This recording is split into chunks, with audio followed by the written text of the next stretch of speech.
박찬호 선수 이후에 우리 미주 한인들에게 또 새로운 기쁨의 원인이 하나 생겼죠. 축구 선수 손흥민이 미국 LA 프로 축구팀으로 와서 너무 잘하고 있어서 아마 기뻐하는 축구 팬들이 많을 줄 압니다. 이 적응 기간이 필요한데 적응 기간도 없이 경기마다 골을 넣고 또 뭐 해터트릭이라 그러나요? 한 경기에 3골을 넣었어요. 근데 이제 예전에 볼 수 없던 관중들을 가득 차게 몇만 명씩 몰고 다니니까 너무 미국에서도 좋아하고 있는 것 같습니다. 그래서 언론이 손흥민의 손과 센세이셔널 합쳐가지고 쏜세이셔널이라는 새로운 단어까지 만들었어요. 쏜세이셔널. 그래서 뭐 이걸 이제 위에 셔츠를 축구 선수 그 셔츠를 조지라 그러는데 셔츠 판매량이 축구 천재 메시를 제치고 1위를 기록했다고 합니다. 뉴스가 계속 나오더라고요. 여러분, 세계의 쟁쟁한 선수들이 다 모인 곳이 축구는 영국이고 또 독일도 있고 프랑스, 스페인, 이탈리아, 유럽이잖아요. 그 모든 프로팀에서 해마다 하는 그 유럽컵을 우승을 했죠. 축구의 최고의 정점에 찍은 거예요. 물론 나이는 좀 들었지만, 그러면 이 손흥민 선수가 조금 더 욕심을 내면 그 팀이 별로 그렇게 잘하는 팀이 아니거든요. 더 잘하는 팀으로 영국의 명문 클럽에 가거나 아니면 이탈리아에 가거나 뭐 스페인에 가거나 명예를 위해서 다른 명문 팀으로 가지 않고 한 2, 3년은 더 뛸 텐데, 그리고 사우디아라비아는 또 천문학적인 돈을 제안했는데 돈을 따라가지도 않고 미국으로 왔는데, 여러분 알다시피 미국이 뭐 축구에 관심이 없습니다. 풋볼, 미식축구, 농구, 그 다음에 뭐 야구 또는 북쪽에 좀 아이스하키, 이 정도죠. 여기는 축구의 불모지예요, 불모지. 오늘 여기에 말하는 광야입니다, 광야. 여러분, 인생에서 가장 잘 나가는 피크 타임 때 광야와 같은 곳으로, 그래서 미국 축구가 손흥민으로 인해서 약간 지금 부흥이 그런 기대감이 있는데 그걸 보는 우리 한인들은 기쁨이 큽니다. 여러분, 이걸 제가 왜 예를 들냐면 뜬금없이 인생에서 가장 잘 나갈 때, 모든 것이 잘 되고 있을 때, 더 잘 될 것 같을 때, 더 돈도 벌고 더 명예도 챙기고 할 것 같을 때 하나님이 너 여기 있다가 저기 좀 가볼래? 근데 그곳이 어딘지도 몰라요. 황무지야, 윌더니스. 여러분 어떻게 반응하시겠어요? 하나님 왜 이러세요? 이러지 않으시겠어요? 근데 오늘 이게 우리가 읽었던 이 본문이 빌립이 그 말에 순종한 사람이에요. 여러분, 이 사마리아 성은 예루살렘의 위에 북쪽에, 북이스라엘이 그 망하고 혼혈족이 돼가지고 우리가 성경에 많이 나오죠. 사마리아 성, 그 유대인들이 상종하지 않는 동네입니다. 우리나라로 치면은 만주, 뭐 여진족, 뭐 거란족 이런 동네 그쪽이랑 비슷해요. 한국 사람들이 좀 오랑캐라고 무시했죠. 근데 사마리아 성에 들어가서 빌립이 스데반에 그 순교당하고 예루살렘의 그 교회가 핍박을 당해서 다 흩어졌거든요. 근데 이게 빌립은 12제자의 빌립이 아니고 7집사, 초대교 7집사 중에 한 명인 빌립입니다. 스데반 다음으로 이름이 나옵니다. 신실했겠죠? 그래서 도망친 게 아니라 사마리아로 도망을 갔지만 사실상 거기서 전도 활동을 했습니다. 그래서 놀라운 부흥이 일어났다고 여러분 오늘 8장에 집에 가서 읽어보시면 아마 오늘 큐티인의 오늘 말씀 그리고 내일 말씀까지 그 말씀이 나옵니다. 사마리아 땅에서 놀라운 그 부흥의 역사가 있었다. 수많은 사람이 빌립의 전도로 예수님을 믿게 되고 귀신이 떠나가는 이적이 일어나고 병든 자들이 고침을 받고 있었다. 그래서 야, 나도 이제 드디어 하나님의 제자로 사역자로서 드디어 이제 능력을 발휘하는구나. 모든 사역자가 꿈꾸는 자리, 그 현장에 빌립이 서 있었습니다. 그때 오늘 본문에 주의 사자가, 천사가 나타났어. 어떻게 받았니? 마음의 감동으로 받았는지 눈으로 환상으로 받는지는 몰라요. 그래서 우리 표현이 안 나오니까 하여튼 말씀을 하셨어요. 오늘 26절인데 일어나서 여기에 주저앉아 있지 말고 남쪽으로 향하여 예루살렘에서 가사로 내려가는 길까지 가라. 북쪽에서 이렇게 내려오면 예루살렘이 그때 당시 인구가 40만 50만 명이고 가사는 어디냐면 지금 이스라엘에 의해서 폐허가 돼버린 가자 지구예요. 그 남쪽으로 가려면 유대 사막이라는 광야를 지나가야 돼. 그 길이, 광야는 뭡니까? 사람이 안 사는 곳입니다. 황무지예요. 그래서 성경이 친절하게 덧붙입니다. 그 길은 광야라. 내가 너를 따르는 사람들이 이렇게 많은데 복음을 선포하니까 너 이제 그 광야로 한 가봐. 예. 아니 근데 정상적인 생각이면 우리 많은 교회들이 그러잖아요. 사마리아에서 대부흥을 이루었으니 이제 지교회도 만들고, 거기에 북쪽의 지중해 변에는 가이사랴라는 행정 수도가 있었습니다. 로마가 제국의 가이사라는 게 로마의 황제 명칭이잖아요. 이제 계획 도시를 만들어서 인구가 한 4, 5만 명인데 거기에 빌라도를 비롯해서 총독들이 거기에서 지냈고, 이제 그러면 인근의 그 도시로 가서 더 많은 사람들에게 전도를 해야 되는데 뜬금없이 왜 사람도 안 사는 곳으로 가라고 하나님은 이 부흥 가운데, 아니 제자 훈련도 해야 되는데 왜 그럴까요? 이거 이해하기 힘든 명령입니다. 여러분, 우리가 이제 세상적으로 한번 생각해 볼게요. 사업이 가게를 차렸어요. 길목에. 요즘 우리 맥가트로드 샤트해본 여기 이제 막 건물도 병원도 들어오고 옆에 건물도 리노베이트하고 막 이제 살아나는 것 같아요. 거기서 이제 견디며 가게를 했는데 이제 막 가게가 이제 막 붐이 일어나고 막 매출이 올라가요. 잘 돼요. 회사에서 승승장구, 회사도 잘 되고 승진했어요. 그런데 마음속에 하나님이 야, 여기 가게 놔두고 인적이 없는 텅 빈 곳에 가서 가게를 오픈해. 이런 거와 똑같다는 거예요. 그런데 미국은 아까 우리 장로님 기도도 하셨지만 청교도 정신으로, 기독교 정신으로 일어난 나라잖아요. 근데 사실은 대기업들이 그런 식으로 비즈니스를 합니다. 월마트라든지 큰 홈디포 이런 데는 사람이 팔팔한데 들어가서 이렇게 오픈하는 게 아니고 텅 빈 데 가서 오픈을 해요. 땅을 딱 사가지고. 그리고 거기가 확 개발이 되더라고요. 여러분 아시죠? 여러분, 이 장면은 다시 돌아가서 이 순종이 무엇이냐, 하나님이 가장 기뻐하는 것이 하나님의 자녀의 순종이잖아요. 순종의 본질을 보여준다는 거예요. 인생의 광야 같은 길, 열매 없어 보이는 곳에서도 하나님이 뭔가 준비를 하신다는 거예요. 복음의 역사를 준비하신다는 거예요. 세상에 막 이런 잘 되는 거에 휩싸여서 우리가 너무나 연약하기 때문에 너무 잘 되고 막 풍성하게 되면은 넘어지잖아요. 우리 영혼을 구하기 위해서 광야 쪽으로 인도하시는 경우가 많습니다. 이런 인생을 한번 생각해 보십시오. 그리고 그 광야에서, 오늘 제목이 광야에서, 제목이 뭡니까? 광야에서 전한 복음이잖아요. 광야에 가면 할 게 없어요. 그 비즈니스를 하겠습니까? 뭘 잔치를 하겠습니까? 한 영혼을 바라볼 수 있게 되고 복음을 전하는 열매를 맺게 하시는 거예요. 그게 바로 광야에서 일어납니다. 너무 즐거운 일이 많고 너무 세상적으로 기름진 데 있으면 그걸 즐기기에 바빠요. 여러분, 우리 인생을 한번 생각해 보십시오. 여러분, 이 사마리아에서 벌어진 일, 빌립을 통해서 벌어진 일은 초대교회의 최초의 전도와 선교가 이루어진 일이고 대규모 부흥이에요. 예, 그 예루살렘을 넘어선 최초의 선교의 돌파입니다. 그것은 뭐 열심히 전도하기도 했지만 사실은 예수님께서 제자들에게 약속한 말씀이 이루어진 거예요. 이 사도행전 1장 8절에 보면 예수님이, 부활하신 예수님이 성천하기 전에 제자들에게 어떤 말씀하셨습니까?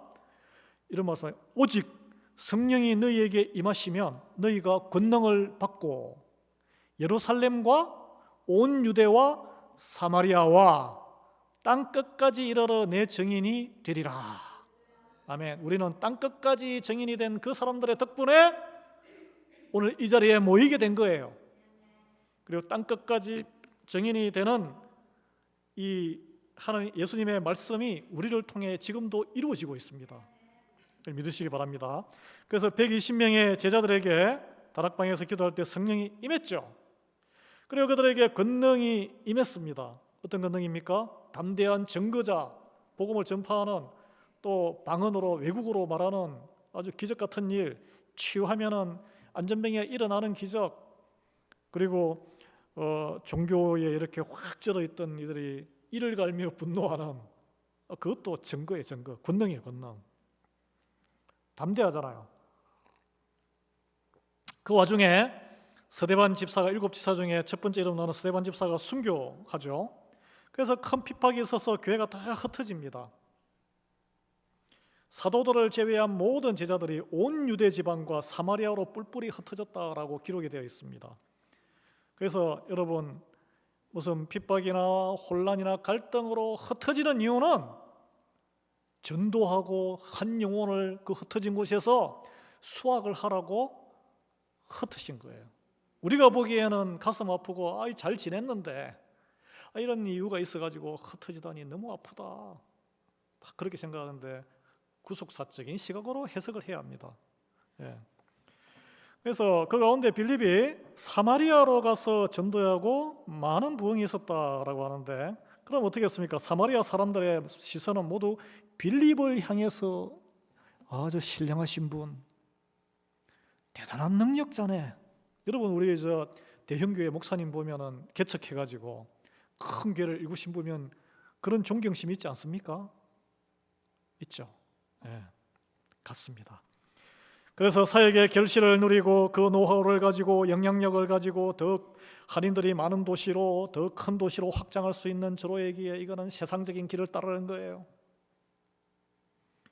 그러한 때에 하나님이 빌립을 부르시는데 일어나서 남쪽으로 가라, 남쪽으로 가라라고 했을 때는 아마 마음속에 어떤 생각이 있을까요? 남쪽에 예루살렘, 내가 쫓겨나온 그 예루살렘, 하나님의 성전이 있고 하나님의 나라의 본거지. 이 능력을 가지고 이 나를 지지하는 사람들을, 이 기도하는 사람들을 등에 밀고 내가 예루살렘에 가서 다시 복음을 전파해서 변화시켜야지, 그런 생각을 했을까요? 근데 그 예루살렘이 목적지가 아니고 더 남쪽 가사, 그 예루살렘을 넘어서 가는 남쪽 길은 광야다. 광야. 어디로 가야 될지를 모르는 거예요. 이게 그 황량한 길, 아무도 없는 길에 인간적인 눈으로 보면 이해할 수 없는 명령입니다. 아니 왜 굳이 지금 잘 나가는데 왜 저곳으로, 또 사마리아 영혼들이 인구가 그 많은 곳을 놔두고 왜 떠나라는 부르심을 이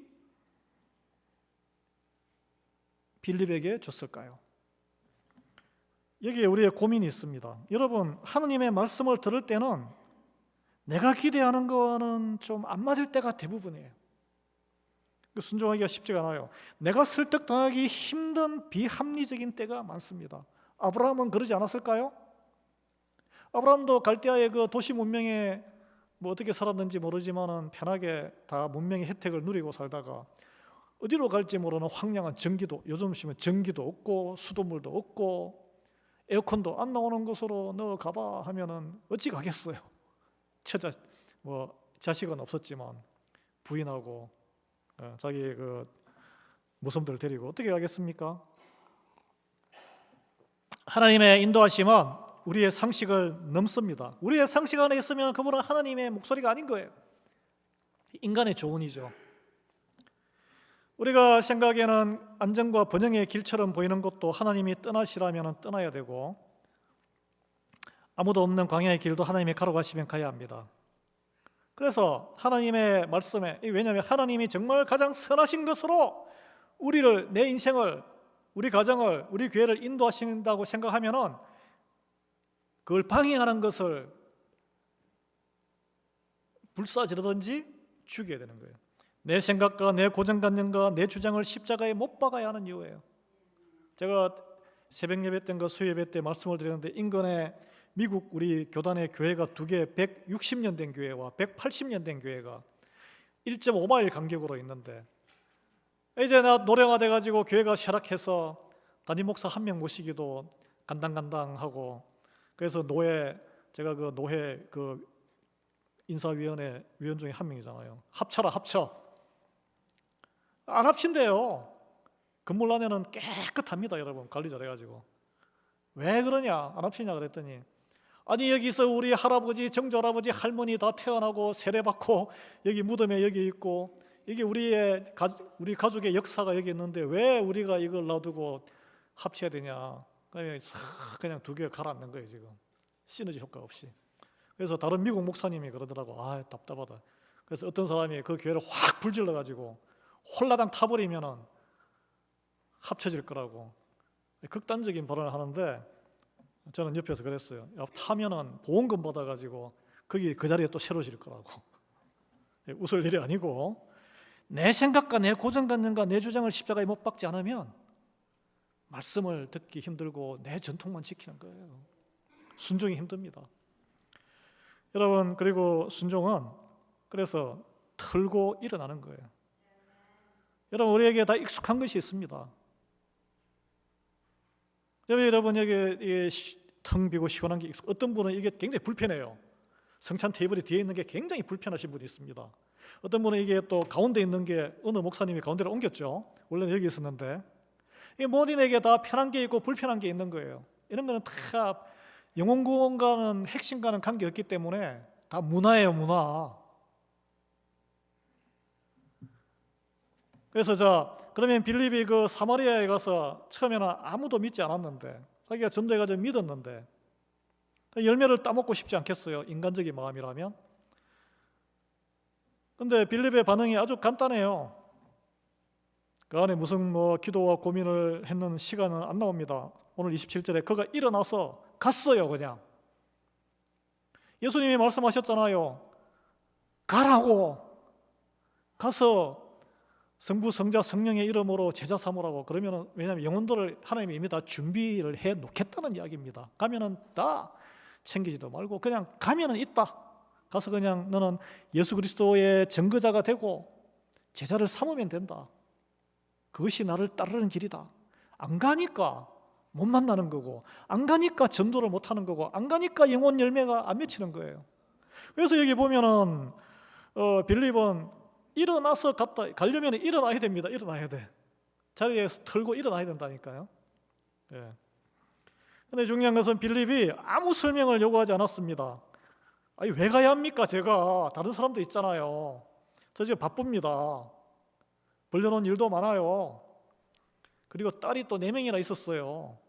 사도행전 21장에 보면 그 신령한 예언하는 딸이 4명이 있었다라고 나옵니다. 딸이 4명에 4명 처자식이 딸려 있었다는 이야기죠. 여러분 가운데 딸 4명이 있는 분 있으세요? 없잖아요. 그래서 많은 신앙인들이 제가 여러분을 포함해서 하나님 뜻 앞에 합리적인 해명을 먼저 요구합니다. 왜 제가 가야 합니까? 왜 지금입니까? 왜 하필 그곳입니까? 아이고 그거 더워 죽겠는데. 예? 그리고 직항도 없고. 예. 저는 체력이 약해요. 예. 성경은 빌립이 즉시 일어났음을 강조합니다. 여러분 순종은 머리로 이해하는 것이 아니고 발로 일어나는 거예요. 여러분 생각이 앞서면 계산하게 되고 계산은 의심을 낳게 되고 의심은 결국 순종을 방해합니다. 제가 젊은 시절에 저는 행동하지 않은 사람이었어요. 그러나 모든 걸 다 이해하고 이게 계산하고 생각하고 하면 아무것도 못합니다. 아무것도 안 하면 nothing happen 하더라고요. 아무것도 일어나지 않더라고요. 그래서 나이키가 슬로건이 뭡니까? 뭐예요? 나이키 슬로건. 집사님, 예? 큰 소리로. 그래요. Just do it.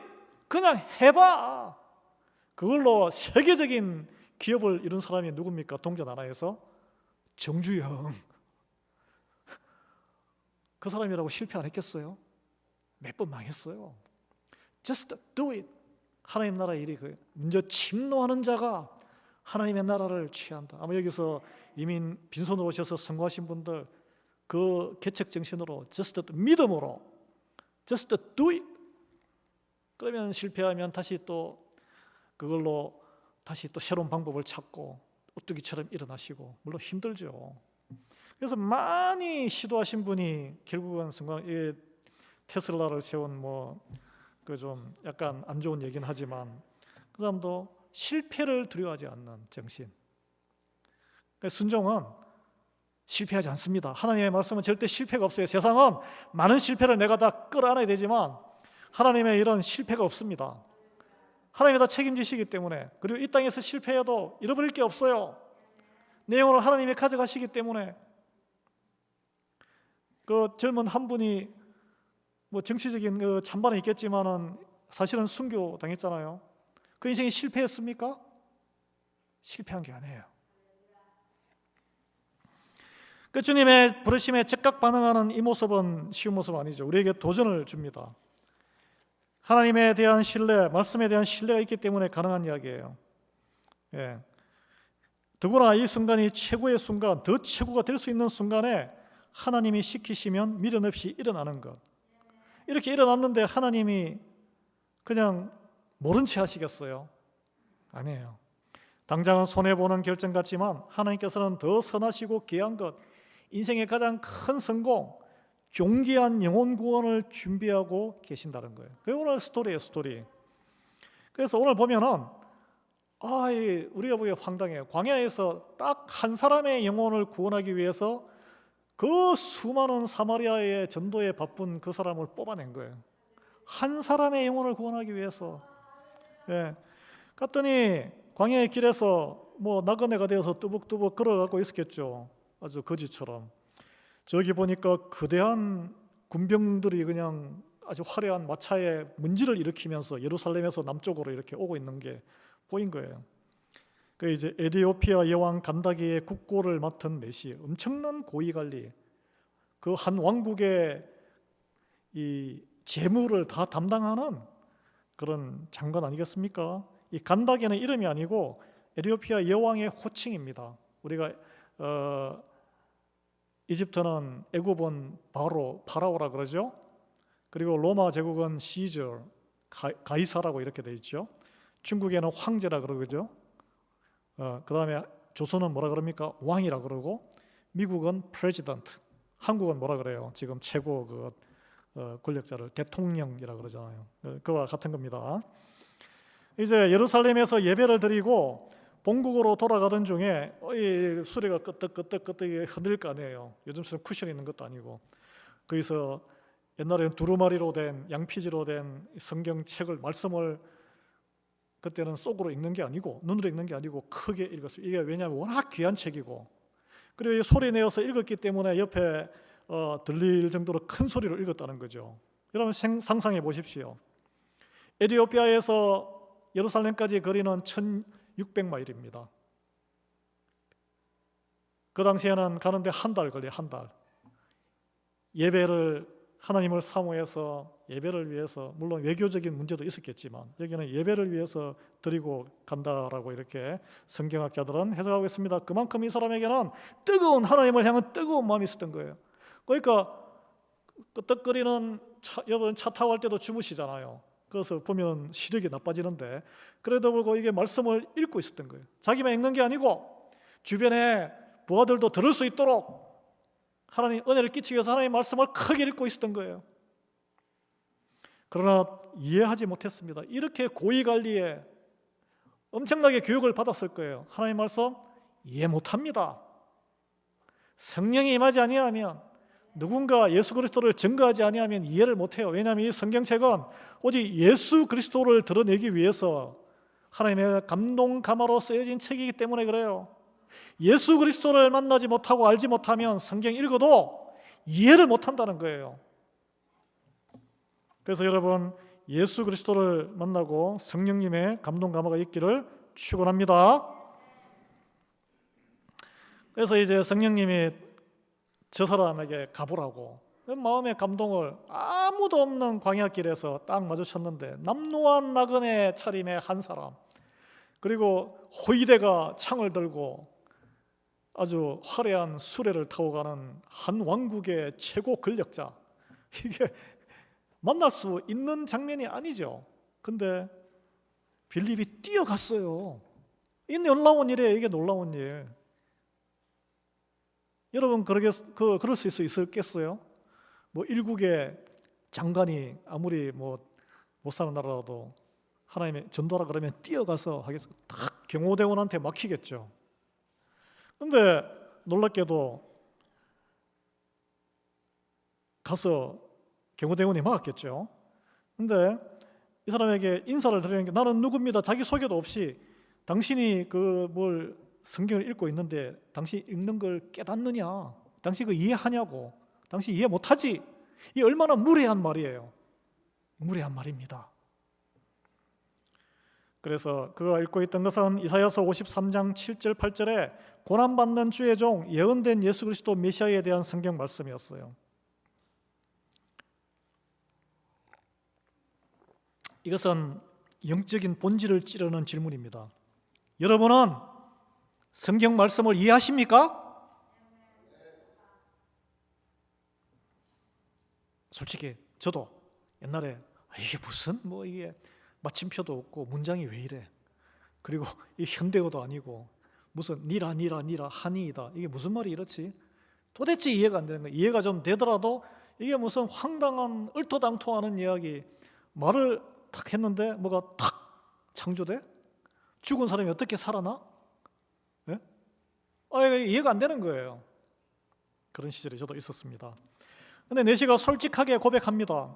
이 하나님을 사모하는 사람은 신분 고하에 관계없이 이런 솔직함이 있어요. 포장을 하지 않아요. 지도해 주는 사람이 없으니 어찌 깨달을 수 있겠느냐. 여러분 솔직하게 말씀이 이해가 안 되는데 이해란 뭐냐면은 이성적으로 이해가 아니라 내 삶이 그 말씀으로 해석이 안 되는데 이게 무슨 말씀인지 이해가 안 되는데 그런 간절한 마음이 있으세요? 나에게 좀 이걸 가르쳐 주는 사람이 있으면 좋겠다. 창피해서 그런 말씀 못 하세요? 회개하셔야 돼요. 회개. 그러시면 이 일국의 최고의 권력자 장관도 그냥 길 가는 나그네한테 자기 그대로 있는 그대로 이야기를 하잖아요. 나 가르쳐 주는 사람이 없어가지고 이해 못 하고 있다. 뭐가 부끄러워요 그게. 그래서 놀라운 일이 있는데 이 이방인 고위관리가 길 가는 이 빌립에게 만나가지고 생면 부지 초면인데 자기가 하나님 말씀에 이렇게 목말라 있다는 것을 드러내요. 여러분 이거 우리는 드러내야 돼. 내가 모른다는 걸 드러내야 돼요. 찾아야 돼요.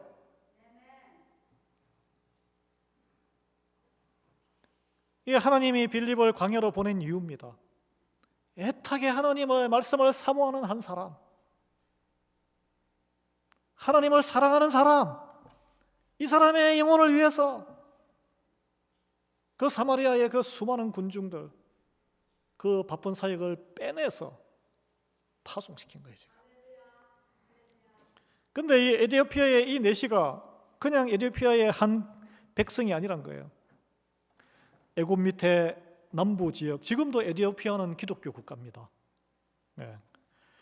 그 남부 지역을 대표하는 중요한 인물이었어요. 그가 이제 오늘 세례받고 회심하는데 복음이 사마리아 땅을 넘어서 땅 끝까지, 그때 당시에 땅 끝은 그 에티오피아, 애굽 밑에 남쪽에 에티오피아. 네. 땅 끝까지 전해지는 계기가 되는 거예요. 예수님의 말씀이, 하나님의 말씀이 정확하게 이루어지는 것을 보는데 어떻게 이루어집니까? 순종할 수 없는 상황에서 순종하는 한 헌신된 사람을 통해서 이루어지는 거예요. 많은 사람, 군중에게 복음을 선포해서 이루어집니까? 딱 한 사람에게 복음을 전하는데 누굽니까? 그 사람이 지고아의 체면을 무릅쓰고 하나님을 사모하는 사람, 말씀을 사모하는 사람, 솔직한 사람 딱 만나게 해주잖아요. 이런 만남의 축복이 우리 모두에게 있기를 예수 그리스도의 이름으로 축원합니다. 그래서 여러분이 어디에 여행을 하시든지 어디에 방문을 하시든지 우리는 그런 기대감을 가지고 있어요. 하나님, 한 영혼을 저를 통해서 예수 그리스도에게 인도할 수 있는 준비가 하나님을 하신 줄 믿습니다. 그러면 무슨 말씀을 할까요? 성령님이 다 주실 것이다라고 말씀이 되어 있습니다. 예. 그런 기도를 하시고 가셔야 되는 거예요. 하루를 시작할 때도 마찬가지입니다. 그래서 이 예수님이 제자들에게 약속하신 말씀이 사마리아 부흥에서 끝나지 않았다는 것을 보여주는 거예요. 땅 끝까지 증인이 되는 빌립이 이렇게 이름이 쫙 남게 되잖아요, 성경에.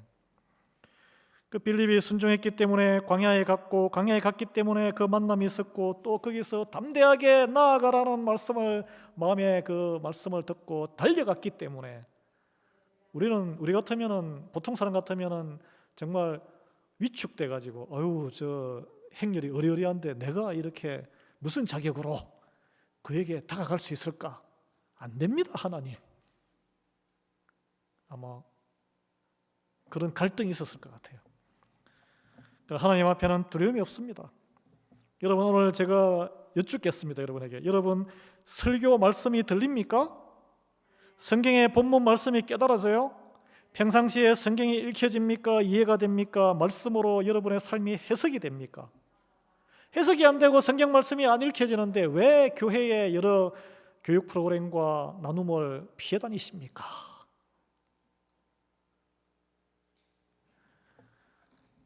본인 생각과 행동 변화에 적용이 됩니까? 안 되는데 왜 찾지를 않으세요? 오늘 제 적용이에요. 말씀이 이해가 안 되는데 오늘 이런 애타는 마음이 있습니까? 오늘 4시처럼 신앙생활의 연조와 세상의 지고하 나이에 상관없이 말씀을 더 알고 싶고 배우고 싶은 절박한 마음, 하나님의 그 풍성한 그 축복을 누리고 싶은, 나를 통해서 영혼 구원이 줄줄이 열매가 맺는 삶, 이 땅에서도 축복을 받는 삶,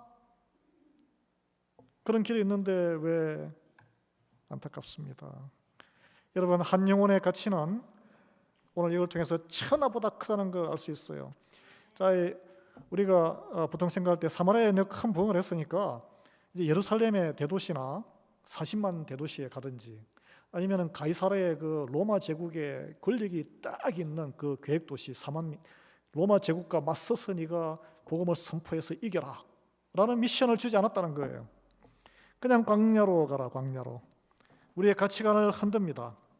아니, 수백 명, 수천 명보다 한 사람이 가치가 더 있는가? 한 사람이 더 가치가 있을 때가 있어요. 많은 군중보다 하나님을 전심으로 찾는 사람을, 성령 충만한 사람을 보내서 만나게 합니다. 하나님이 시간을 배정하는 것은 완전 달라요.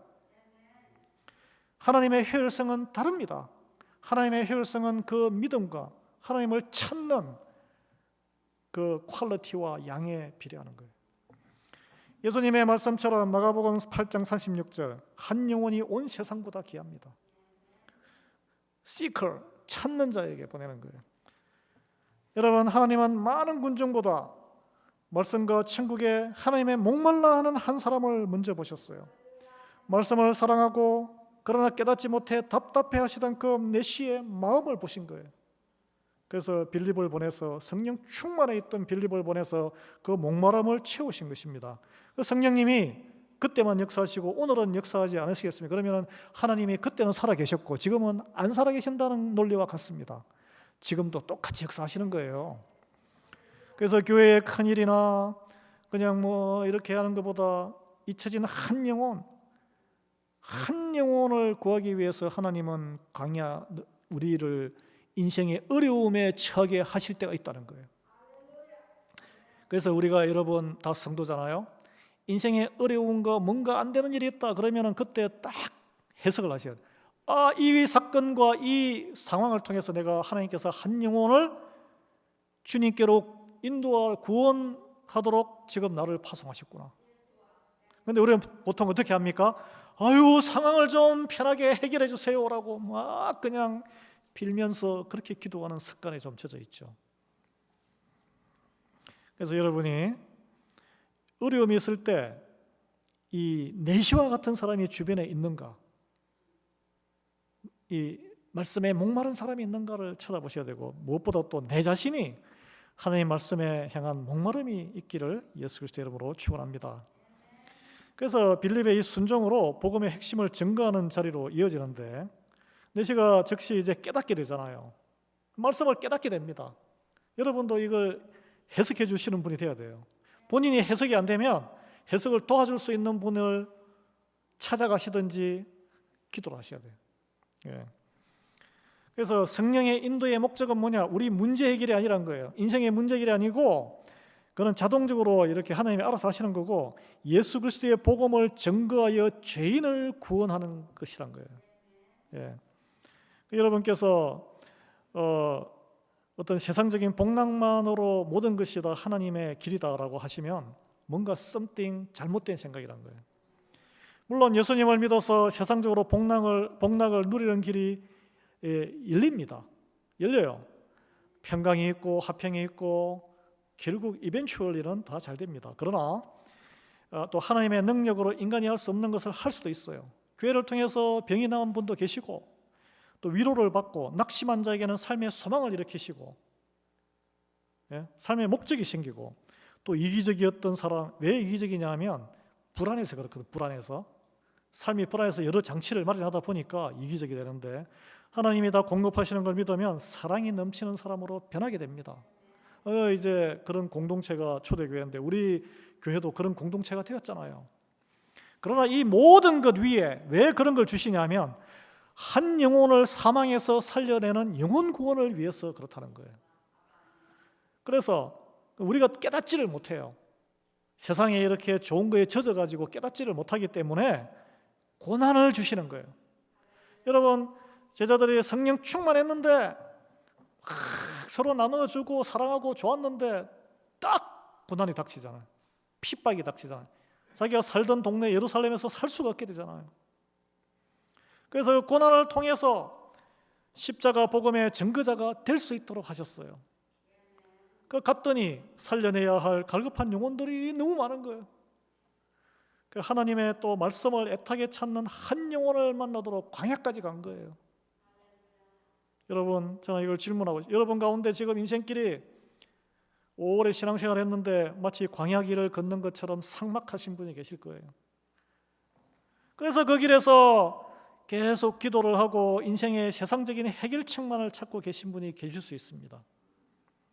그러나 다시 한번 해석을 하셔야 돼요. 이 고난의 가시밭 광야 같은 인생길을 내게 하나님이 허락하신 것, 그 길에서 나에게 보내주신 구원해야 할 영혼을 만나기를 하나님은 하신 게 아닐까? 그래서 우리가 광야 같은 인생의 목적이 나를 무슨 훈련해서 고난, 믿음의 성장도 있겠지만 그 끝은 거기서 만나는 한 영혼을 살리기 위한 하나님의 구원의 역사에 있다는 거예요. 왜냐하면 그것만이 우리 인생에 남는 열매이기 때문에 그렇습니다. 하나님의 시각에서 보면. 그래서 빌립이 자기가 계획도 없었고 원치 않았지만 갔더니 그 한 사람을 복음을 전함으로써 복음이 아프리카까지 퍼지는, 예수님의 말씀이 이루어지는 문을 연 사람이 된 거예요. 제가 서리 집사 때 아틀란타에서 비즈니스 했잖아요. 셀폰 가게를 2개 했는데 한때 막 성령 충만함으로 은혜를 받아가지고 가게에서도 전도하고 하는데 이 가게가 더 잘 돼야 되는데 비즈니스가 좀 슬로해지더라고요. 그래서 이상하다. 하나님의 말씀과 이게 복을 받아서 가게가 너무 잘 돼야 되는데, 교회도 너무 사랑하는데 봉사도 막 아침 7시부터 밤 10시 반까지 했는데 가게 매출이 왜 줄어들까? 그 와중에 한국에서 한 가정이 도피성 이민을 온 거예요. 크게 텍스타일 미국에 납품하고 중국 공장에다가 한국에 강남에 빌딩까지 세우다가 막 하니까 망해가지고 직원 월급도, 그래서 뭐 자살을 하려고 내 책임을 못 지겠다. 저랑 나이 차이 얼마 안 나는데 그러다가 아니다. 미국으로 일단 도망가자. 그래서 미국에서 제2의 삶을 살기 위해서 조그마한 얼마 돈을 이제 챙겨와가지고 가게를 보러 다니더라고요.